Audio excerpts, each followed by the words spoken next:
London is one of the most expensive cities on earth. I know you've probably heard it too. A place where a simple coffee costs an arm and a leg, and a museum ticket can touch your wallet. Believe me, I know. They say you need deep pockets just to scratch the surface here. So I'm putting that reputation to the ultimate test. Can you have a truly incredible and unforgettable time or weekend or holiday in London without spending a single penny? I'm on a mission to find out, and you're coming with me. We are going to find a rainforest with no signs of life and a secret garden that most people just walk past, the cheapest massages, neighborhood of the rich, and a garden that shocked the daylight out of me. So the challenge is on. Me, London, £0. Let's see what happens. I'm laughing because I almost made it. Just stick with me to the end, okay? I can't do it anymore. The blood of Jesus. Listen, something always happens when I plan something. The other time it was Albania. This time it's London. The activities we did on the first day should have been the last thing on the itinerary. And by the end of this video, you will understand why. Day one was hubby's birthday. So we opted for a spa day, an hour-long couples massage, a place with a pool, a sauna, a steam room, all that good stuff. I kid you not, the massage was so good. I feel it now as I talk about it. Oh, take me back. We both paid 120. It was really cheap. This was a birthday experience, so whatever happens here doesn't count. But for you, you would have to do this at the end of your exploration, because believe me, I needed this massage after I was done with my expeditions. I was wishing they sold the massages in bottles or something, because hey, we had a great time though, I'm not gonna lie. Look at me acting like I know how to swim in the pool. I need to learn how to swim at my big age. This place is in Shoreditch, okay? It's in a hotel. It's not hard to find. It's right in front of the bus station. Let's move to day two. Why? Now, day one, nothing really happened. For day two, the plan was simple. Visit the Borough Market and take some Instagram pictures. Visit Covent Garden, take more pictures, and go to London's most expensive neighborhoods. Oh my Lord Jesus. We get to the market. Chaos everywhere. Hey, the place was choked. The Instagram videos that I saw, it didn't give me this vibe. I wanted to take a video of me eating the strawberry and the chocolate because it's been overhyped on the internet. But there was nowhere to stand to even buy. There were loads of people standing there and I was hungry. The idea was that we are going to the market so we would get food there to eat. So we didn't eat anything. And then I saw lamb, some meat rolls, be sausage roll and stuff. So I got mint lamb roll to try. It was dry. So I had to quickly get some juice to push it down. Guys, I said we are going to places for free. I didn't say we were fasting. No. You will still have to buy food. So the rolls and juice was about £12. I know, it's expensive. I was still hungry, so we had to get out of that market. But we had to explore a bit, right? There was a place that was crowded and then there was another side that wasn't too crowded. So that was where we went to. Took some pictures and then we had to find food because the food that they were selling, it didn't look like something that will fill my stomach. So we needed to move out of the place and go to another market to get food. And this wasn't even part of the plan. So we got to Spitalfield Market. I don't know if I'm saying it right, but they were selling a lot of the food that you are familiar with, the fast foods, chicken and chips, fish and chips. The price wasn't so bad. I spotted Nigerian jollof. Mind you, I've never even tried Nigerian jollof before. So I wanted to try it. But after eating the food, I thought to myself, wait, I have jollof at home. I have come to explore. Why did I not eat British food and I went to buy jollof? Whilst I have jollof at home. Even this jollof that I was trying, it had so much Maggi in it. But it was fine. It was okay. At least it filled my stomach for the next walking that we needed to do after eating, because that's what we came here to do. We went around this market as well. I remember this market being bigger because I had come here 3 years ago and there were lots of foods. You will be going from stand to stand. People will be giving you food to try to see if you will buy. And by the time you've gone from one stand to another stand, you would have already filled your stomach to even buy food. But this time, no one was sharing food for some reason. They were selling more of accessories and arts and they were so nice. I didn't buy anything though, thank God. These free places, they will tell you you can come there for free. Oh, free, you can enter for free. But as soon as you get there, they will be selling you something. You will see that theme in every single place that we go to, don't worry. So this particular market had a different vibe to it. Like I said, they were selling more of accessories and art and other things. But the Borough Market was more of food. You will see someone selling selling fresh lobster and also frying the lobster to sell for people to eat. So Borough Market is more of food. This place, they have fast food chains around, but then what was on display at the time that I got there was accessories and art. Maybe the time that I went there, they were having some form of festival or something. That's why there was a lot of food that we tried. After fueling our body with the Maggi rich jollof, we had to move on, right? The next stop was Covent Garden. I was expecting to see greens and more greens, only to get there and get the shock of my life. Why are we selling in a garden? What's a Covent Garden? It's like when Jesus got to the church, right? And he saw people selling in the church and he was beating everybody left and right. I was about to go awful, only for me to see it boldly written there, Covent Garden Market. Why did I not see market online? I went back to Google to check. It says Covent Garden. There is no market next to it. So imagine my surprise. But when I started watching the videos on Google, I realized that wait, it looks like I actually closed my eyes and did the research, because in the videos, you don't really see flowers like that. You see stores and more stores. But of course, I had my own imagination in my head. I have to stop doing that. It looks like these days when I'm going somewhere, I build my own expectation in my head without looking at the actual pictures.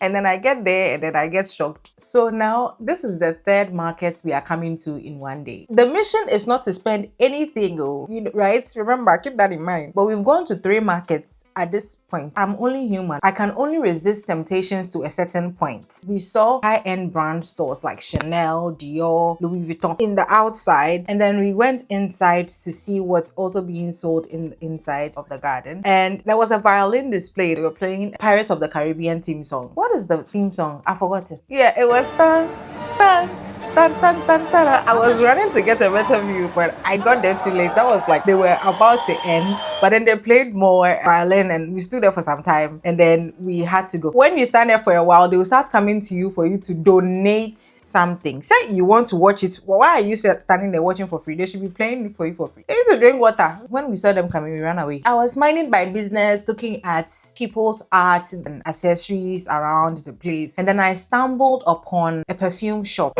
I love perfumes. I said, oh, let me go and see what is being sold. I just want to see window shopping pay. I went in there and this guy cast a spell on me with this perfume. I said, oh, I'll go and come back. I went out of the shop. I didn't even get far. I came back. I never came to Covent Garden with the intention to buy anything, but here we are. It happens. It's seduced. The perfume seduced you. I know. I know you are judging, but I have done well. So far, that is the only thing I have bought, apart from food, because I have to eat. Hello. After buying that, there was also some street performance on the other side of the garden. Why am I still calling this garden? At the other side of the market, there was this guy on a wheel who, I think someone was throwing knives at him and he was catching it. Very dangerous.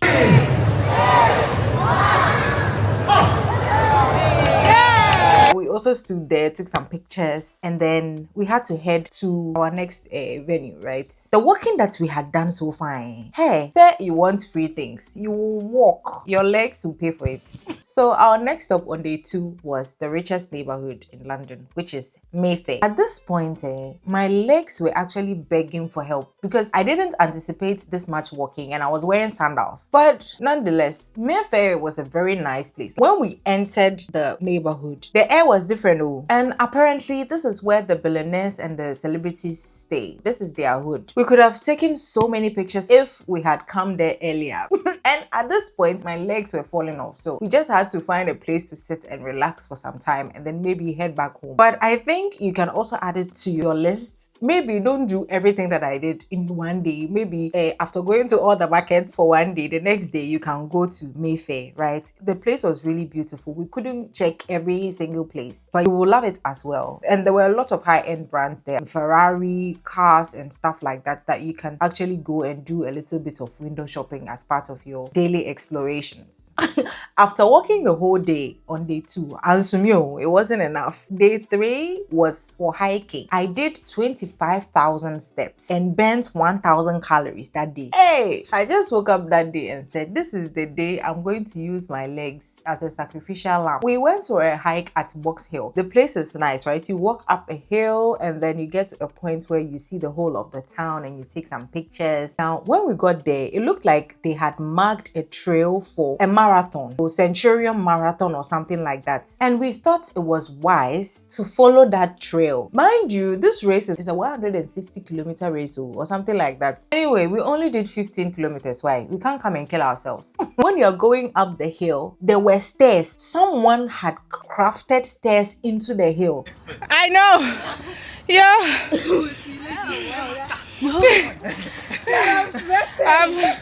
I'm only going to stay myself for 5 minutes. I can't. Then you're good. This is less than 5 minutes.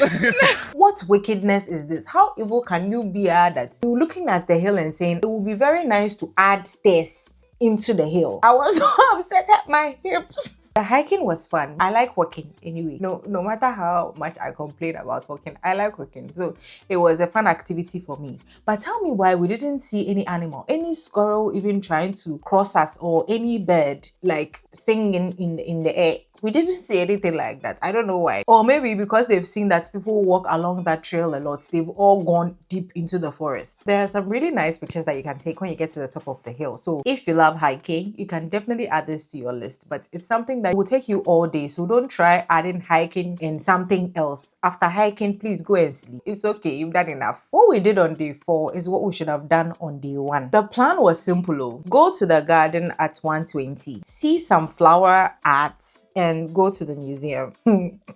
We have plans, right? And we have reality. What even made things worse was that we said we should start our exploration at 2 p.m. Guess what? We started at 4.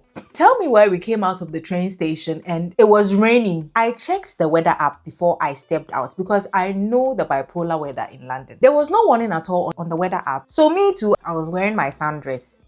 See how people are even dressed. So I wasn't going crazy. Anyway, we still maneuvered our way through the rain and got to the arts place because it wasn't far from the train station. So when we got there, the arts place has a free section where you don't pay anything to go. And then there is another section where you would have to pay something, £20. But if you're wearing a flowery dress, it's 50% off. The arts were so nice. We took loads of pictures. The free section also has really nice stuff to see. But then again, of course, it's free, so they will try to sell you something. Free is not really free, they will push it in your face. And they also said they recommend that you donate something. It's a recommendation, right? You don't really need to. It's not compulsory. And I realized I love flowers and arts. I don't care for the names. I just want to see something pretty. Now, in the free section, some of the arts were being sold for £4,800, £500. In my next life, I will be a painter because it looks like they're making a lot of money. This is not even my 1 month salary, £4,800. When we came out, the rain had stopped and it was about